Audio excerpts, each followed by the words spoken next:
చెప్పిన అబద్ధాన్ని మళ్ళీ మళ్ళీ చెప్పడానికి ప్రయత్నం చేస్తుండు. ఆనాడు మంత్రిగా పనిచేసిన అని ఈనాడు కూడా వారు మంత్రిగానే భావించి మళ్ళీ ఆ తమ్ముడు సమాచారాన్ని మళ్ళీ తిరిగి పదే పదే చెప్తుండు. 2009లో 2014లో 2 సార్లు నీకు అనుమతులు ఉన్న తర్వాత మళ్ళీ ఎగ్జామిన్ చేయమని రాయాల్సిన అవసరమే లేదు. తెలంగాణ రాష్ట్రం వచ్చిన తర్వాత ఇట్ ఈస్ క్లియర్.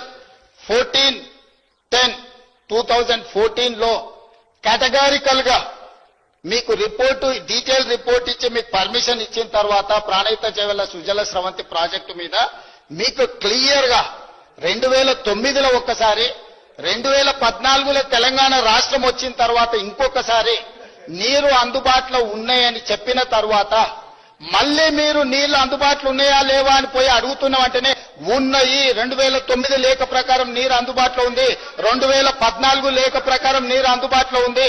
మేము తుమ్మిడేటి దగ్గరనే ప్రాజెక్టు నిర్మించుకుంటామని వాదించాల్సిన వీళ్ళు ఆ పని చెయ్యకుండా వీళ్ళు అక్కడి నుంచి ఊరు మార్చి పేరు మార్చి అంచనాలు మార్చి తెలంగాణ ప్రజల సొమ్మును 1,00,000 కోట్లు కొల్లగొట్టాలన్న ఆలోచన చేసి తప్పుడు పనులు చేసి తెలంగాణలో దోపిడీకి పాల్పడి మళ్లీ తప్పుదోవ పట్టించడానికి ప్రయత్నం చేస్తున్నాడు.